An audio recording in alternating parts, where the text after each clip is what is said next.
Hello students, welcome to South City PCM और मैं आपका बायोलॉजी मेंटर नागेंद्र सर। तो भाई हमारे 10th क्लास वाले जो हैं आईसीएससी स्टूडेंट्स, उनके लिए तो बहुत बढ़िया अपॉर्चुनिटी है कि हमारे चैनल केवल बोर्ड पे बेस्ड है, एकेडमी पे बेस्ड है। हम किसी कंपटीशन के बारे में बात नहीं कर रहे हैं।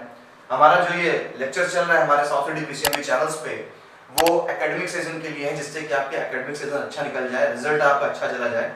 तो भाई इस चीज के लिए आपको हमारे चैनल को अगर नहीं सब्सक्राइब किया है तो चैनल को साउथ सिटी पीसीएमबी को सब्सक्राइब करें, वीडियो अच्छे लगे लाइक करें और शेयर करें। हम अपने लेक्चर्स को खत्म करने के बाद सेशन के एंड पे यानी पेपरों के पहले हम मॉडल पेपर पे और गेस्ट पेपर पे भी चर्चा करेंगे। और जैसा कि मैं कहता हूँ हर बार कि भाई जो लेक्चर है ना इसको एंड तक देखें, क्योंकि लेक्चर के एंड में कुछ इंपॉर्टेंट क्वेश्चन बताता हूँ जो आपके लिए अच्छे होंगे और डेफिनेटली वो एग्जाम में आपको दिखाई पड़ेंगे। तो हमारे साथ ऐसे ही बने रहें। चलिए स्टार्ट करते हैं। आज का चैप्टर हमारा वही चैप्टर चल रहा है द नर्वस सिस्टम, जहां पर हमने ब्रेन, स्पाइनल कॉर्ड और इन सब के बारे में जाना था। और आज हम जानेंगे टाइप्स ऑफ रिफ्लेक्सेस के बारे में कि रिफ्लेक्शन क्या होता है, रिफ्लेक्स एक्शन कितने टाइप का होता है, उसके बारे में जानेंगे। तो देखिए मैं उन स्टूडेंट्स को जो नए स्टूडेंट्स आए हैं, जो उन्होंने पहली बार शायद चैनल को देख रहे हैं, उनको बता दें तो इस चैनल में, इस लेक्चर पे, इस चैप्टर में हमने 3 लेक्चर्स फिनिश किए हैं, जहां पर हमने नर्वस सिस्टम के टाइप्स को बताया, हमने यूनिट ऑफ नर्वस सिस्टम को जाना। यूनिट ऑफ नर्वस सिस्टम यानी न्यूरॉन हुआ करते थे हमारे। हमने इस यूनिट को फिनिश करने के बाद, न्यूरॉन को फिनिश करने के बाद, हमने ब्रेन और स्पाइनल कॉर्ड यानी सीएनएस के बारे में जाना। देन हम पेनिस के पास पहुंचे, पेरिफेरल नर्वस सिस्टम को भी हमने खत्म किया, हमने रिफ्लेक्स एक्शन खत्म किया।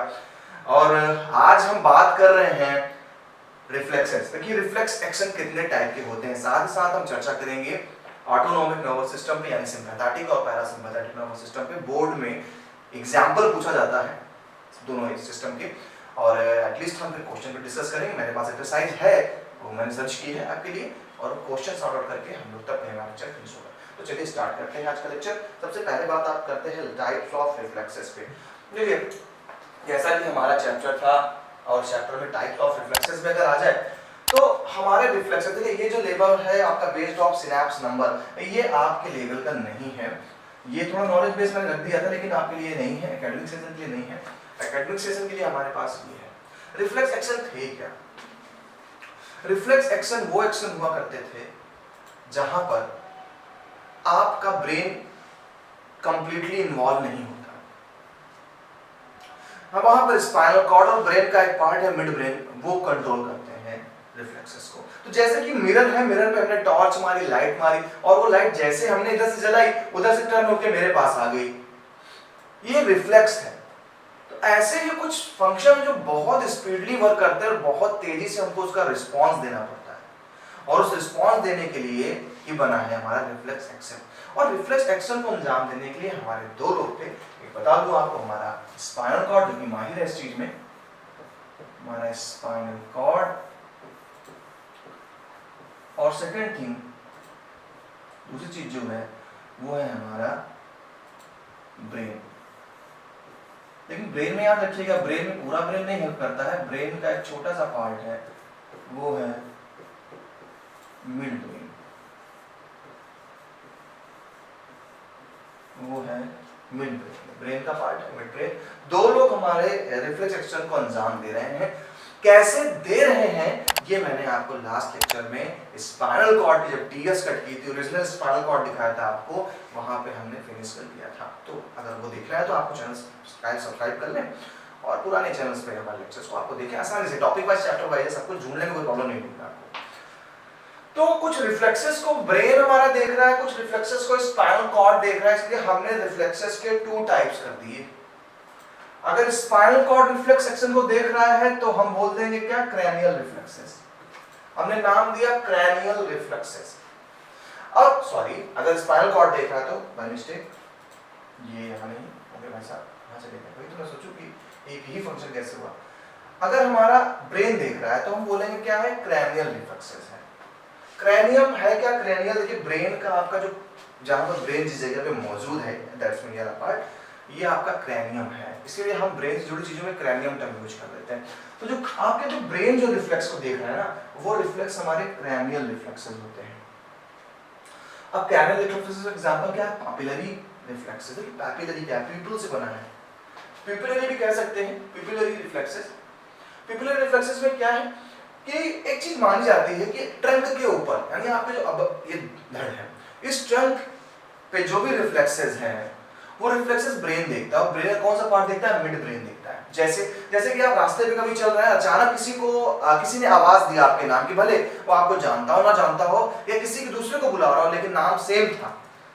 अब जब उसने आवाज दी तो आपने क्या किया? चट से गर्दन घुमाई। ये जो आपने नेक को घुमाया ना, ये मिड ब्रेन देख रहा है हमारा। बहुत कंफ्यूजन है लोगों में। लोग कहते हैं, क्योंकि जब भी कहीं रिफ्लेक्स एक्शन होता है तो एक चीज बोली जाती है कि रिफ्लेक्स एक्शन का मतलब है सडन रिस्पॉन्स, ब्रेन का कोई इन्वॉल्वमेंट नहीं होता। लेकिन जब आप पढ़ने बैठते तो कहते हैं कि ये क्वेश्चन मिलता है कि क्या ब्रेन इन्वॉल्व होता है कि नहीं होता है, तो ब्रेन वहां इन्वॉल्व होता है। तो लोग कंफ्यूज जाते हैं रिफ्लेक्स एक्शन में कि यार रिफ्लेक्स एक्शन तो केवल स्पाइनल कॉर्ड देखता था, ब्रेन कहां से आ गया? तो मैं आपको क्लियर कर दे रहा हूं कि ब्रेन कुछ रिफ्लेक्सेस को देखता है, खासकर जो गर्दन से जुड़े रिफ्लेक्सेस हैं। स्पाइनल कॉर्ड अदर रिफ्लेक्शन को देखता है। तो जैसे किसी को आपने नाम किसी ने लिया, तुरंत टर्न हुए, ये रिफ्लेक्स ब्रेन का था। आप अचानक सनलाइट पड़ी बहुत तेज से, तो आपकी जो आईज है, उस आईज में जो प्यूपिल है, वो प्यूपिल क्या होता है? कॉन्स्ट्रिक्ट हो जाएगा, सिकुड़ जाएगा, ज्यादा लाइट अंदर ना जाने तो रेटिना डैमेज हो जाएगी। तो ये दोनों रिफ्लेक्सेस जो देख रहे हैं ना, ये दोनों रिफ्लेक्सेस किस चीज के हैं? ये क्रैनियम रिफ्लेक्सेस हैं, ब्रेन से होने वाले रिफ्लेक्सेस। दूसरा हमारा था स्पाइनल रिफ्लेक्सेस। स्पाइनल रिफ्लेक्सेस मतलब स्पाइनल कॉर्ड से जुड़े रिफ्लेक्सेस हैं। अब रिफ्लेक्स एक्टिविटी बिटवीन आफ्टर input and efferent output without involving the brain. यहाँ पे ब्रेन कोई नहीं इन्वॉल्व होगा, यहाँ स्पाइनल कॉर्ड करेगा। लाइक दैट है कि आप कहीं बैठे हैं बड़े सुकून से और अचानक छिपकली गिर पड़े आपके पास, तो आप भाग खड़े होंगे वहां से। आपने यहाँ पे ब्रेन नहीं लगाया मैं किस तरफ जाऊँ, आप सब पीछे हटे। ये रिफ्लेक्स स्पाइनल कॉर्ड देख रहा है। आप आराम से बैठे, कोई बर्तन रखा हुआ है, वो बर्तन काफी हॉट है, लेकिन फिर भी आपको पता नहीं था, आपने टच किया और आपने अपना हाथ पीछे कर लिया। ये जो रिफ्लेक्स कर रहे हैं आप, ये रिफ्लेक्स भी हमारा स्पाइनल कॉर्ड ही देखता है। तो स्पाइनल कॉर्ड के रिफ्लेक्सेस को हमने स्पाइनल रिफ्लेक्सेस बोला। तो the controlling center of the spinal reflex is located in one or more spinal cord segments. Example है skeletal muscles stretch reflexes. Skeletal muscle मतलब voluntary जो हमारी muscles हैं, उनका अचानक स्ट्रेच कर जाना क्या है? हमारी स्पाइनल रिफ्लेक्सेस है। क्लियर? 2 पॉइंट क्लियर हो गए। चलिए अब हम आगे चलते हैं और पहुंचते हैं sympathetic and parasympathetic nervous system. चलिए आ जाए sympathetic and parasympathetic nervous system. देखिए, जब इतना खत्म किया हमने, खत्म करने के बाद हम पहुंचे एक पॉइंट पे, और वो पॉइंट हमारा था, मैं जल्दी से अपने स्टूडेंट को फिर से मैं रिव्यू दे देता हूँ। हमारी बॉडी का जो नर्वस सिस्टम था,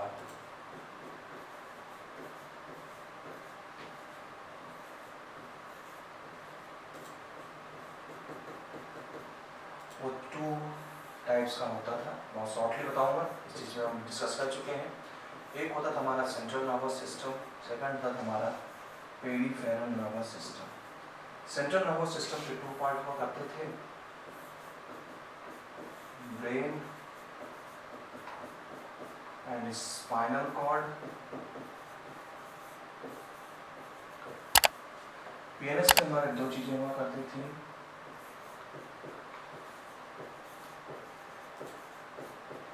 सिंपैथेटिक नर्वस सिस्टम और पैरासिम्पैथेटिक नर्वस सिस्टम। ठीक है, आज हम वही बात करेंगे कि सिंपैथेटिक और पैरासिम्पैथेटिक नर्वस सिस्टम क्या है, जो कि हमारे पेरिफेरल नर्वस सिस्टम से जुड़े हुए पार्ट हैं। देखिए, मैं आपको थोड़ा सा बहुत शॉर्ट इसको बता दूं कि बहुत आसान हो जाए आपके लिए, एक ब्रेन में आपकी इमेज बन जाए। सिंपैथेटिक नर्वस सिस्टम का काम होता है कि इमरजेंसी कंडीशन पे,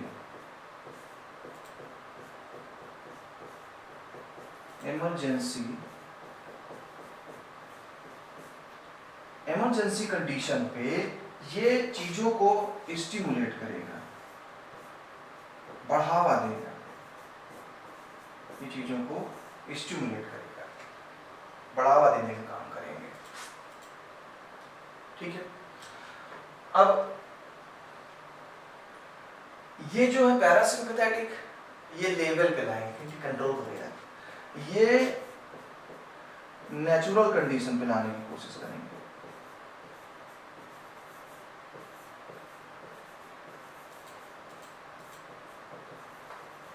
ये नेचुरल कंडीशन पे लाने करेंगे, ये स्टिमुलेट करेंगे, इमरजेंसी कंडीशन पे ये नेचुरल कंडीशन पे लाएंगे। जैसे कि आप मान लीजिए किसी रास्ते पे चल रहे हैं, अचानक आपकी तरफ एक पागल कुत्ता दौड़ता हुआ है। अब आप ऐसी कंडीशन पे देख रहे हैं कि आप दो ही काम करेंगे, या तो भागेंगे क्योंकि नेचर है इंसान का, या तो फाइट या तो फ्लाइट, है ना। तो या तो आप उससे लड़ेंगे या तो भागेंगे, मेरे ख्याल से भागेंगे ही, लड़ाई कहाँ करने लग जाएंगे उससे। तो आपको दौड़ने के लिए हाई एनर्जी की जरूरत पड़ेगी, और ये एनर्जी आपको कैसे मिलेगी? जब तेज ब्लड सर्कुलेशन होगा, आपकी तेज ब्रीदिंग रेट होगी, तभी तो मास में ज्यादा से ज्यादा ऑक्सीजन लेंगे, और ऑक्सीजन लेने के बाद आपका जब ब्लड तेज फ्लो करेगा तभी तो आपके लेग्स की मसल्स को ऑक्सीजन मिलेगा, अदरवाइज आप थक जाएंगे। तो ऐसी कंडीशन पे आपकी हार्ट बीट तेज होनी चाहिए ना। तो हार्ट बीट को तेज करने के लिए जो सिस्टम काम कर रहा है वो सिस्टम है सिंपैथेटिक नर्वस सिस्टम। पीएनएस है, पेरिफेरल है, एएनएस सीएनएस से जुड़े हुए हैं। तो ये हार्ट बीट को तेज कर देगा, यानी स्टिमुलेट करेगा हार्ट बीट को। हार्ट बीट तो तेज हो गई, अब आपको तेज देखना भी तो है, तो आपकी पीपल का साइज भी इंक्रीज कर देगा, जिससे ज्यादा से ज्यादा आप देख सकें। अब जब आप दौड़ते दौड़ते आगे बढ़ गए, आप देखे सर घुमा के कि हाँ यार अब तो रास्ता साफ हो गया है, डॉगी काफी दूर हो चुका है, तो ऐसी कंडीशन पे आप क्या करेंगे?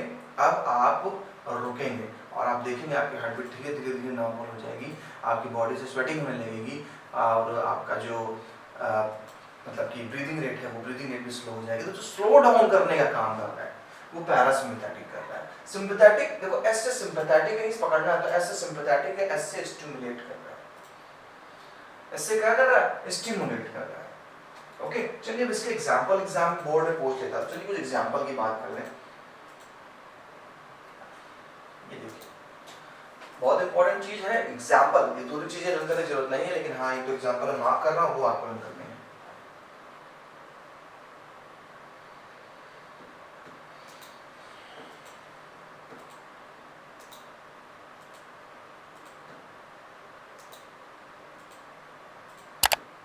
सबसे पहला जिस साइड हमारा पैरासिम्पैथेटिक है, ये हमारा सिंपैथेटिक है, लेकिन हम सबसे पहले स्टिमुलेटिंग वाले की बात करेंगे। सिंपैथेटिक क्या कर देगा? सबसे पहले ये करके पीपल को डायलेट कर देगा, हार्ट बीट को इंक्रीज करेगा, इसके बाद डाइजेस्टिव सिस्टम डिक्रीज एक्टिविटी कर देगा, ठीक है, एड्रिनल ग्लैंड को स्टिमुलेट करेगा। जो मार्क कर दे रहा हूं आपको सिर्फ इतना रन करना है। क्या करना है? सबसे पहले पीपल क्या हो जाएगी? डायलेट हो जाएगी। देखिए पीपल का डायलेशन हो जाएगा, फैल जाएगा, क्योंकि ज्यादा अगर आपको खतरे से बचना है भाई तो ज्यादा देखने की जरूरत है कि नहीं है, आंखें खोल के एकदम। सेकंड, हार्ट बीट क्या हो जाएगी? इंक्रीजेस हो जाएगी, हार्ट बीट बढ़ जाएगी, इंक्रीज कर जाएगी। डाइजेस्टिव सिस्टम क्या हो जाएगा? डिक्रीज हो जाएगा। डाइजेस्टिव सिस्टम क्या हो जाएगा? डिक्रीज हो जाएगा। डिक्रीज का मतलब ये नहीं कि कहीं गिर जाएगा, मतलब जैसे सैलिवेशन मतलब लार बनना बंद हो जाएगा। इसलिए आप देखेंगे इमरजेंसी कंडीशन में क्या होता है? गला सूख जाता है। गला सूख गया,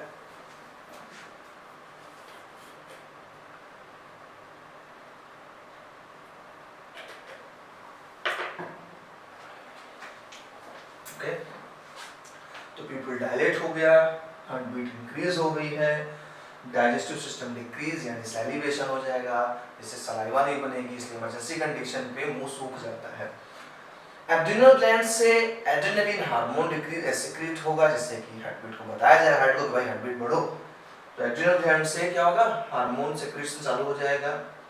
देन इतना काम होने के बाद आपको इतने एग्जांपल हल करने हैं। अब आ जाइए पैरासिम्पैथेटिक। देखिए पैरासिम्पैथेटिक जस्ट इसकी अपोजिट कर लीजिए, तो पैरासिम्पैथेटिक में पीपल कॉन्ट्रैक्ट हो जाएगी, आप खतरे से बाहर हो गए, अब पीपल हमारे सिकुड़ गई। देखिए यहाँ पर काफी डायलेशन दिख रहा है, यहाँ पे क्या हो गई, थिन हो गई, हार्ट बीट स्लो हो जाएगी, स्लो हो जाएगी हार्ट बीट, क्योंकि आप खतरे से बाहर आ चुके हैं। हार्ट बीट धीरे करो तो आप पागल हो जाएंगे, मर जाएंगे। ब्लड वेसल्स कॉन्स्ट्रिक्ट हो जाएगा, अभी तक ब्लड वेसल्स डायलेट हो गए थे यहाँ पर, अब ब्लड वेसल यहाँ पे कॉन्स्ट्रिक्ट क्यों, अब उनकी जरूरत है नहीं, तो ब्लड वेसल्स कॉन्स्ट्रिक्ट हो जाएंगी। अब देखिए डाइजेस्टिव सिस्टम यहाँ पर क्या हो जाएगा, स्टिमुलेट एक्टिविटी, अब धीरे धीरे फिर से आपके सलाइवा बनने लगेगा, आप फिर से अपने काम पे लग जाएंगे। देन यूट्रस में कुछ पढ़ना नहीं। इतने एग्जांपल्स आपको सिंपैथेटिक और पैरासिम्पैथेटिक में कंप्लीट करने हैं, इतने कंप्लीट कर लीजिए बस आपका काम हो जाएगा, ठीक है। सिंपैथेटिक है, पैरासिम्पैथेटिक है, और ये एग्जांपल्स थे। तो दो चीज़ों की हम डिस्कस कर चुके हैं अभी तक, एक हमने आपको टाइप्स ऑफ रिफ्लेक्सेस के बारे में बताया, नेक्स्ट थिंग हमने आपको बताई सिंपैथेटिक और पैरासिम्पैथेटिक के कुछ एग्जांपल्स जो आपके लिए बहुत ज़रूरी हैं। इतना ही लर्न कर लीजिएगा, इससे ज़्यादा बिल्कुल मत लर्न करिएगा, ये एग्जाम में आपको मिलेंगे, आराम से आप देखेंगे इसको। और अब हम चलते हैं कुछ एक्सरसाइज पे, जैसे कि मैंने आपसे कमिटमेंट किया था कि हम कुछ क्वेश्चन पे डिस्कशन करेंगे, तो आपको बड़ा ध्यान से समझना है भाई कि क्वेश्चन कैसे पढ़ना है आपको, है ना, इस चीज़ पे ध्यान दीजिएगा थोड़ा सा। और सबसे पहले हम स्टार्ट करेंगे, थोड़ा सा हो सकता है प्रॉब्लम क्रिएट हो हल्की फुल्की, बट कोई दिक्कत नहीं है, एडजस्ट कर लिया जाएगा, आसानी से आप पढ़ लेंगे, कोई प्रॉब्लम नहीं क्रिएट होगी। देखिए दूसरा आपको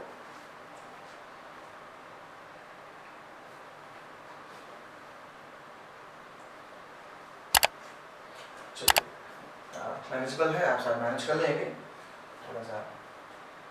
The part of the brain which control activity of internal organ, देखिए एक्सरसाइज जितने ज्यादा क्वेश्चन, देखिए एक बार लेक्चर कंप्लीट करने के बाद आप याद रखिए क्वेश्चन जितने लगाइए उतने अच्छे से आपको तैयार होगा, क्योंकि हम क्या कई बार ऐसा होता है कि हम पढ़े बहुत होते हैं लेकिन वहाँ ऐसा क्वेश्चन रख दिया जाता है कि अरे यार हम सोच के रखते हैं कैसे होगा। इसलिए मैं बहुत ही कोशिश करता हूँ कि चैप्टर के एंडिंग पर मैं एक्सरसाइज जरूर रखूँ, कुछ क्वेश्चंस की वैरायटीज रखूँ, जिससे आप चीजों को समझें, क्वेश्चन किस तरीके से पूछ सकता। चलिए आंसर दीजिएगा बैठे बैठे। भाई हमसे कह रहा था part of the brain which control activity of internal organs, तो इंटरनल ऑर्गन्स एक्टिविटी कौन कंट्रोल करेगा। देखिए इंटरनल ऑर्गन में हमारा कोई बस नहीं, पहली बात तो ये समझ लीजिए, वहाँ इनवॉलंटरी एक्शन हो रहा है, वहाँ इनवॉलंटरी एक्शन हो रहा है, हमारा कोई कंट्रोल नहीं है उस पर। तो यार सिंपल सी बात है, इनवॉलंटरी ऑर्गन को देख कंट्रोल कर रहा था, याद करिए मेडुला ऑब्लिंगाटा, हार्ट बीट को याद आया, हार्ट बीट, पेरिस्टैटिक मूवमेंट, तो यहाँ पर आपका आंसर जाएगा medulla oblongata, medulla oblongata. Second question है the part of the brain that maintains balance and control the posture of the body. बहुत ज्यादा पूछा जाने वाला क्वेश्चन है कि आपके ब्रेन में कौन सा पार्ट है जो आपके बॉडी पोस्चर को मेंटेन करता है। तो ब्रेन का वो पार्ट जो बॉडी पोस्चर को मेंटेन करता है उसे हम बोलते हैं सेरेबेलम। सेरेबेलम, एक सेरेब्रम होता है, cerebellum. The nerve arises from the ventral horn of the spinal cord। देखिए एक डॉर्सल ऊपर हुआ करता था, वेंट्रल नहीं आ, वेंट्रल से निकलता था motor nerve,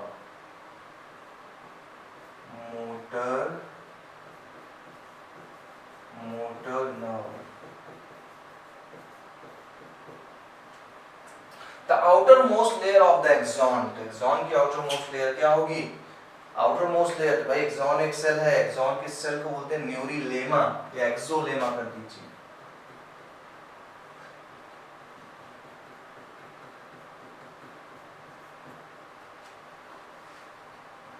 The neurotransmitter found in the synaptic lobes, neurotransmitter कौन सा पाया जाता है सिनेप्टिक लोब्स पे, भाई न्यूरोट्रांसमीटर सिनेप्टिक लोब्स पाया जा रहा है वो है हमारा acetylcholine, acetyl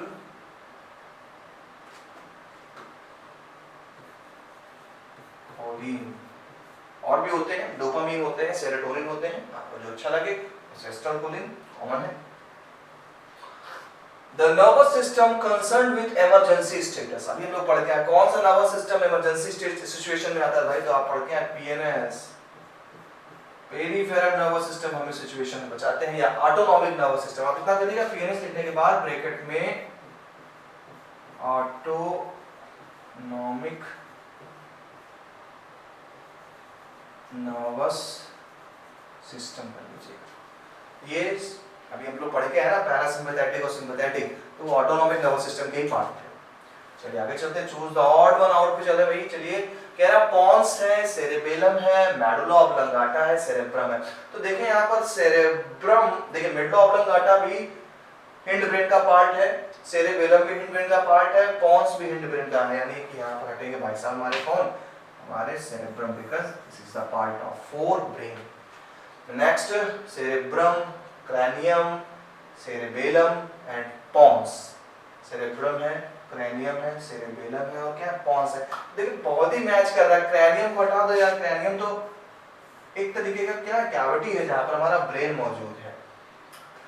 fill in the blanks on the basis of their function. देखिए सेरेबेलम है, तो सेरेबेलम का फंक्शन क्या था, अब देखिए मैं इतना बोली बोलते हैं ना, लेकिन टाइम खत्म होगा, बहुत क्वेश्चन लोग कवर करने।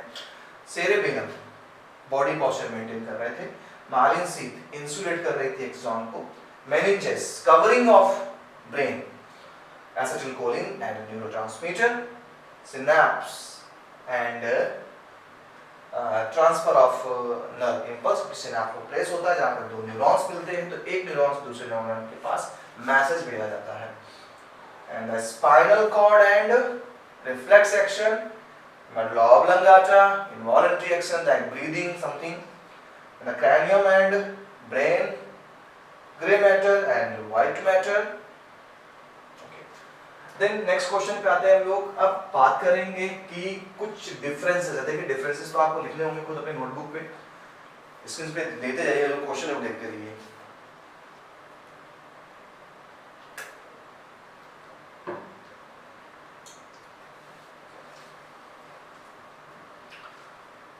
Synthetic and parasympathetic nervous system भी हमने क्लियर किया। Sensory and motor nerve. Sensory nerve का फंक्शन होता है मैसेज को रिसेप्टर से लेकर के सीएनएस तक पहुंचाना, और मोटर का फंक्शन होता है जो भी वहां से रिजल्ट आया है, रिस्पांस है, उसको दूसरे तक पहुंचाना।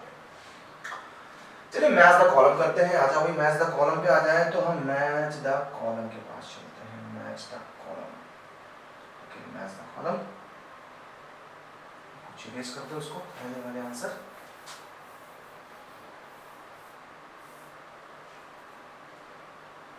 मैच द कॉलम पे देखिए डेंड्रॉन्स।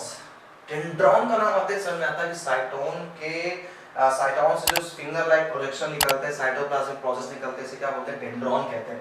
तो डेंड्रॉन को मैच करेंगे किससे, carries impulse toward the brain, carries impulse away from the brain, नहीं गलत है, carries impulse toward the brain and the spinal cord। ये होगा आंसर डेंड्रॉन का।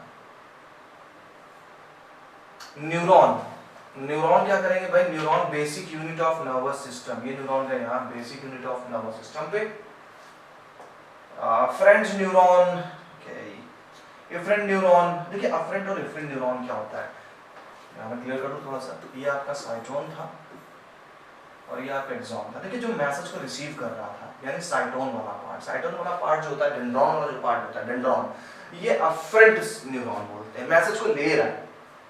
और एक्सॉन से मैसेज दूसरे न्यूरॉन्स पे जाते हैं, तो इसलिए एक्सॉन क्या है, एक्सॉन हमारा इसको बोल देंगे एफरेंट न्यूरॉन, एफरेंट न्यूरॉन है, और ये मैसेज ले रहा है एफरेंट न्यूरॉन। तो मैसेज रिसीव कर रहा है एफरेंट है, और ऐसे तो रिजल्ट कर रहा है इफरेंट न्यूरॉन है। ठीक है, तो इसको कर लीजिएगा एसिटिलकोलिन। तो एफरेंट न्यूरॉन पे आप जाएंगे तो क्या करेंगे, carries impulse toward the brain. देखिए ये डेंड्रॉन वाला पार्ट को ऐसे हटा देना हूं, क्योंकि डेंड्रॉन्स की ज्यादा कंपैरिजन में हमारा ये afferent neuron carries impulse toward the brain and the spinal cord. Efferent neuron carries impulse away from the brain and spinal cord. Acetylcholine क्या है, एक न्यूरोट्रांसमीटर है। हाइपोथैलेमस क्या करता है, थर्मोरेगुलेशन का फंक्शन करता है। बाकी बचे नहीं तो यही सबके मैचिंग हो जाएंगे। चलिए क्वेश्चन को आगे बढ़ाते हैं, सिलसिले को अभी डायग्राम बेस्ड क्वेश्चन भी सॉल्व करना है लोगों को। तो चलिए आते हैं नेक्स्ट क्वेश्चन पे, थोड़ा डायग्राम बेस्ड क्वेश्चन मिलेंगे हमें।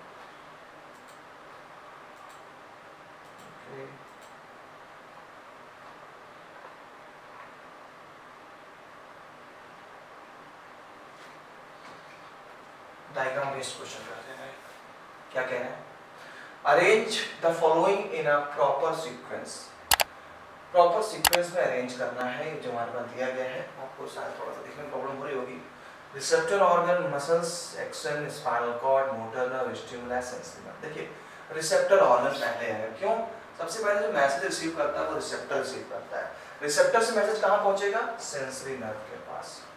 सेंसरी नर्व ने दूसरा पॉइंट आ गया सेंसरी नर्व। रिसेप्टर के पास सेंसरी नर्व से मैसेज आया और मैसेज को आप इसको कर लीजिए।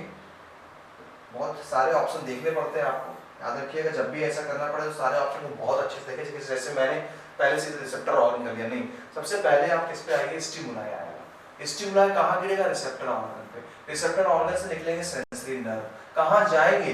ये जाएंगे हमारे स्पाइनल कॉर्ड के पास। स्पाइनल कॉर्ड से क्या होगा? मोटर नर्व निकलेगी। मोटर नर्व से क्या होगा? मसल्स एक्शन होगा, यानी ये रिफ्लेक्शन है। तो ऐसे सीक्वेंस में पूरा देखना पड़ता है। आ जाइए डायग्राम बेस्ड क्वेश्चन पे आ जाए। ये वाला क्वेश्चन है, थोड़ा सा जूम कर लिया जाए इसको। डायग्राम बेस्ड क्वेश्चन है। चलिए सबसे पहले हम इस पार्ट को ले लेते हैं, क्योंकि हमारे पास का दूसरा पार्ट मिलेगा अभी।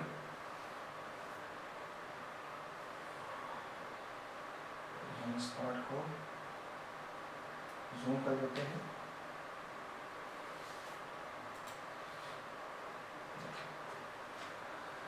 देखिए ये हमारा स्पाइनल कॉर्ड है, और स्पाइनल कॉर्ड में यहाँ पर नंबर 1 है, यहाँ नंबर 2 है, नंबर 3 है, नंबर 4 है, नंबर 5 है, देन नंबर 6 है।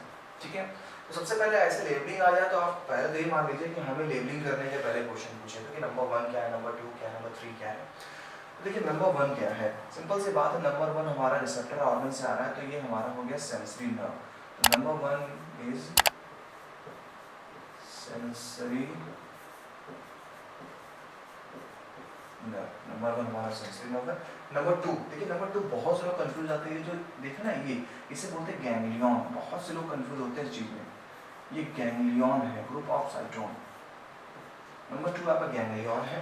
नंबर 3 पे चले तो आप देख रहे हैं कि बाहर का जो मैटर है इसे हम बोलते हैं व्हाइट मैटर। व्हाइट मैटर, क्योंकि ब्रेन में हमारा जो है ये मैटर उल्टा होता है, बाहर व्हाइट मैटर है और अंदर की तरफ फोर्थ हमारा ग्रे मैटर होता है। देन हम चलेंगे आगे फिफ्थ पे। तो फिफ्थ हमारा मोटर नर्व है। फिफ्थ हमारे हैं मोटर नर्व। सिक्स्थ हमारा है क्या? सिक्स्थ हमारे हैं इफेक्टर्स। इफेक्टर्स मतलब हमारी मसल्स भी हो सकती है, हमारी ग्लैंड भी हो सकती है। तो ऐसे तो लेबलिंग कर ली। तो पहला question, name the phenomena being displaced. तो फिनोमेना है भाई reflex action. Give the technical term for the point of the contact between the two nerves है। तो टू नर्व्स का जहां पॉइंट होता है उसे हम बोलते हैं synapse. Name the parts label 1 2 3 4। Already I have done.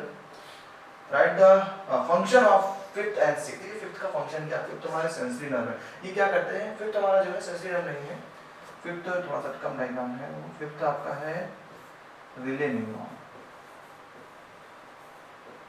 तुम्हारा क्या है? रिले न्यूरॉन है, यानी ये मैसेज को एक जगह से दूसरी जगह कर रहा है, ट्रांसफर कर रहा है हमारा relay neuron. Right the function of part fifth and sixth. तो फंक्शन है क्या कि सेंसरी न्यूरॉन के मैसेज को मोटर न्यूरॉन तक भेजने का काम करता है।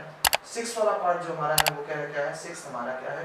मोटर नर्व है। ये मैसेज को इफेक्टर्स तक लेकर के जाएगा। Then what do you arrow indicate what is incident by the pathway? The pathway is reflex action. इस pathway को हम reflex pathway कहते हैं या reflex arc भी कहते हैं। तो reflex arc का है या reflex pathway का है। ओके गाइस, तो ये डायग्राम बेस्ड क्वेश्चन आपका हो गया। तो नेक्स्ट डायग्राम बेस्ड क्वेश्चन की तरफ चलते हैं। ये काफी क्लियर है नेक्स्ट डायग्राम बेस्ड क्वेश्चन, यहाँ पर आप काफी अच्छे समझ में आएगा। तो सबसे पहले इस पार्ट को ले लें कि ब्रेन है। जैसे मैंने कहा कि हमेशा सबसे पहले जब भी लेबलिंग करने को दे दे तो लेबलिंग वाले पार्ट पहले पार्टी करने लग जाओ। क्या सबसे पहला पार्ट आप देख रहे हैं, पहला पार्ट क्या है? पहला पार्ट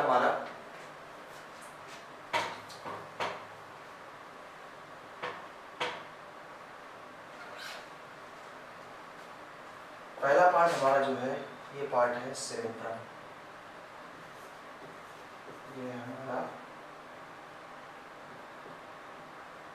सेरेब्रम,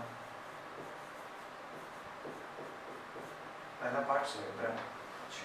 ये जो हमारा सेकंड पार्ट है, सेकंड पार्ट ये हमारा है सेरेबेलम। ये हमारा सेरेबेलम। ओके, फोर्थ पार्ट देखिए तो लास्ट में जा रहा है, यानी ये हो गया मेडुला ऑब्लांगाटा।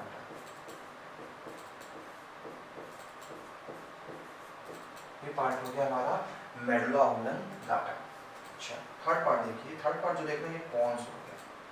बेसिकली पूरा का पूरा पार्ट जो आप देख रहे हैं तीनों ये हमारा हिंड ब्रेन है और सेरेब्रम हमारा फोर ब्रेन है, जो कि लार्जेस्ट पार्ट है हमारे ब्रेन का।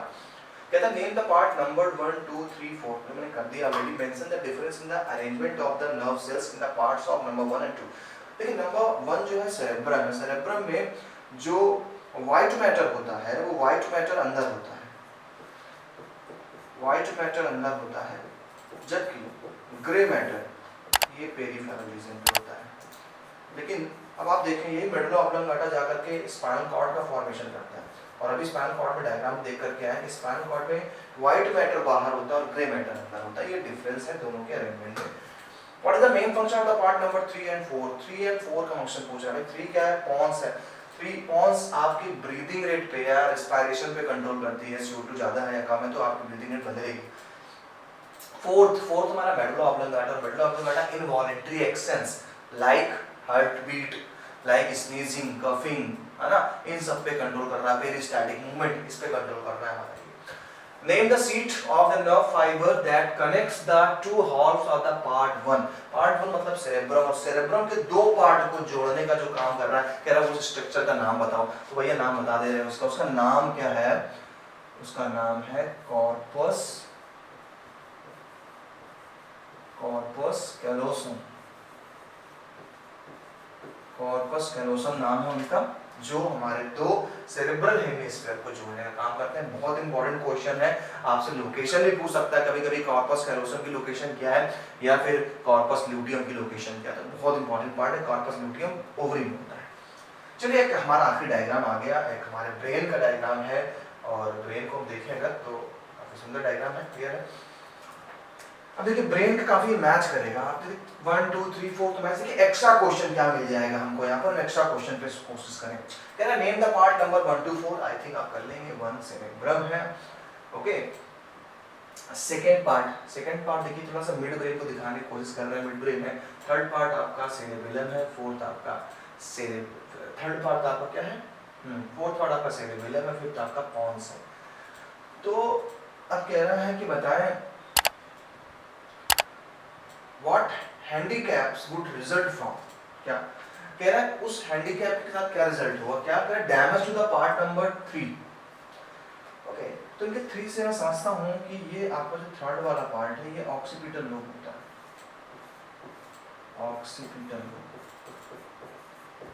ऑक्सीपिटल जो लोब होता है ना बेटा, ये आपके विजुअल में हेल्प करता है। अगर आप देख रहे हैं तो ऑक्सीपिटल लोब देखने वाली चीजों को आपको यहाँ ये सेंटर है, सेरेब्रम में भी सेंटर बने हुए हैं। ऑक्सीपिटल देखने के लिए हेल्प करेगा। और कौन सा कह रहे हैं? पार्ट फोर्थ वाला। फोर्थ मतलब तो हमारा सेरेब्रम, ठीक है। कह रहे डैमेज अगर हो जाए पार्ट किसी का नंबर 3, तो नंबर 3 का डैमेज आएगा तो वो क्या हो जाएगा? वो अंधा हो जाएगा, ब्लाइंड रहेगा इसकी गड़बड़ी से। डैमेज टू द नंबर 4 मतलब 4 डैमेज हो गया। 4 तो हमारा सेरेबेलम है और सेरेबेलम मतलब डैमेज हो गया तो बॉडी इम्बैलेंस रहेगी, वो सही से चल नहीं पाएगा। क्योंकि बॉडी पॉस्चर को मेंटेन करने के लिए हमारे पास सेरेबेलम होता है, तो बॉडी पॉस्चर मेंटेन नहीं हो पाएगी। Mention one main function of each of the part number 1 2 5। 1 हमारा सेरेब्रम है, तो ये हमारे इंटेलिजेंस को देखने का काम करता है। सेकंड पे हम जाएंगे तो सेकंड हमारा ऑक्सीपिटल लोब नहीं है, ये हमारा है टेम्पोरल लोब। टेम्पोरल लोब जो हमारा टेम्पोरल लोब होता है, टेम्पोरल लोब हमारे हियरिंग में हेल्प करता है। करता है। एंड बात आती है फिफ्थ की, तो फिफ्थ हमारा क्या है, हमारा पॉन्स है, और पॉन्स हमारी ब्रीदिंग रेट को कंट्रोल करने का काम करता है। तो friends, thanks for watching till and. आपने एंड तक देखा, जैसे कि मैंने कमिटमेंट किया था आपसे कि हम लेक्चर के एंड में चैप्टर जिस दिन फिनिश होना है इंपॉर्टेंट क्वेश्चन पे चर्चा जरूर करेंगे, क्योंकि बेहद जरूरी है क्वेश्चंस को लगाना, और बेहद जरूरी है आपको हमारे साथ बने रहना अच्छे लेक्चर्स के लिए, टॉपिक वाइज लेक्चर्स के लिए। तो ऐसे ही हमारे साथ बने रहे हमारे चैनल साउथ सिटी पीसीएमबी पे अपनी बायोलॉजी मेंटल के साथ। हम जल्द ही मुलाकात करेंगे एक नए लेक्चर पे, एक नया चैप्टर, क्योंकि आज हमारा चैप्टर फिनिश हो जाता है। अब हम एक नया चैप्टर एक स्टार्ट करेंगे, और उम्मीद करते हैं कि जब चैप्टर स्टार्ट हो बेटा ना, उसका जो पहला लेक्चर है बहुत इंपॉर्टेंट होता है, क्योंकि इस पहले लेक्चर में चैप्टर के साथ साथ उसकी समरी भी डिस्कस करता हूँ कि आखिर इसमें हमें पढ़ना क्या है, इस चैप्टर की इंपॉर्टेंस क्या है। तो कोशिश ये जरूर करें कि पहले लेक्चर को अच्छे से पढ़ें, और आपको पता है लेक्चर पढ़ने के लिए आपको हमारे चैनल को सब्सक्राइब करना पड़ेगा। चलिए मुलाकात करते हैं नेक्स्ट लेक्चर पे एक नए टॉपिक के साथ, तब तक के लिए बाय बाय।